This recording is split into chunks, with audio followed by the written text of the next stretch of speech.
Go.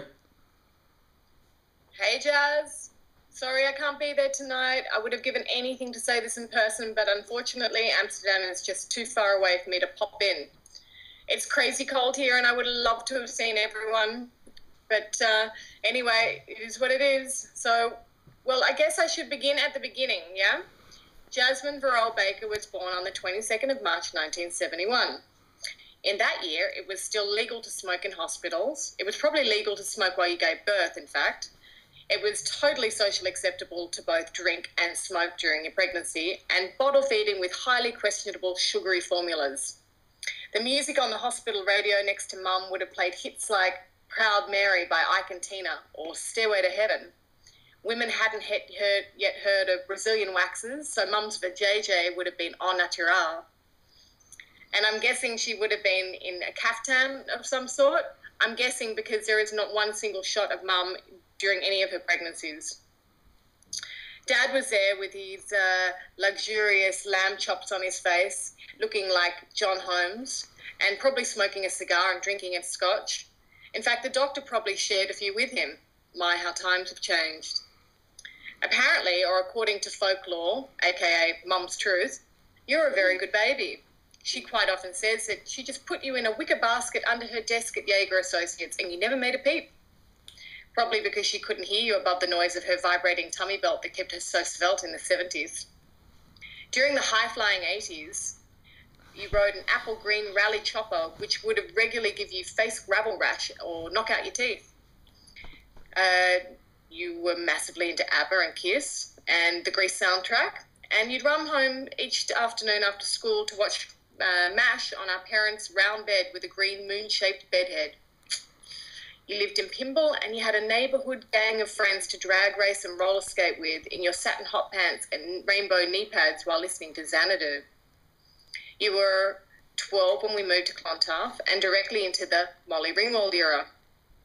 John Hughes films were on a permanent loop on our Beta video recorder, and Dad gave you something called a CD player, which is as big as your pink boombox, and played miniature records. You owned one CD single, probably Wham or some other lamentable band. Your Ken Dome room held a makeup treasure trove full of the latest bourgeois colours, mainly purple eyeshadow and lipstick, although you later favoured Poppy Keen's brick red one. Your perfume of choice was Jazz by Calvin Klein, and you enjoyed several years of slamming doors, telling Mum and Dad they were ruining your life, flicking Winfield blue butts out your window into the drain that Dad would later find clogged with hundreds of soggy filters, lighting incense and sneaking out to go to Danceteria on a Thursday night by sliding one by one down the stairs on your ass while our parents slept. The late 80s marked the end of school and a move to Paddington. In fact, you enjoyed a very cool 18th birthday in our new house. Dad only allowed you 100 of your closest friends, and they all had to be named, first and last, on the door list that he himself would check. While he checked in such guests as Harry Scrope and Buster Hyman, about 50 of your other friends scaled over the back wall like it was the Mexican border. Ah, the heady days of 112 Glenmore Road, random people picking up Mum's business line when it rang and saying, yep, to company directors who Mum was trying to pitch to. Spilt bong water, random people sleeping in the spare room in your apartment, e-parties where boys dressed as girls surprised you in your own bathroom trying on your makeup. Ah, Heathcliff.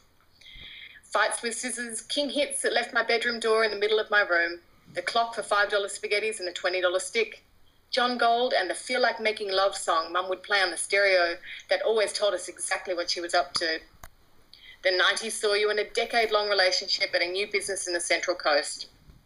Erina Mall became your playground for a while until Sydney beckoned again. As 2003 came around, you met the love of your life, Adam.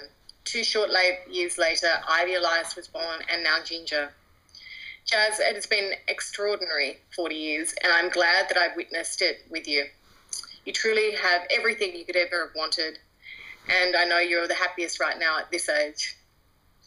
With much love, I wish you every happiness and blessing of good health for a wonderful another 40 plus years, I guess. So have a wonderful night. Big kisses from Amsterdam.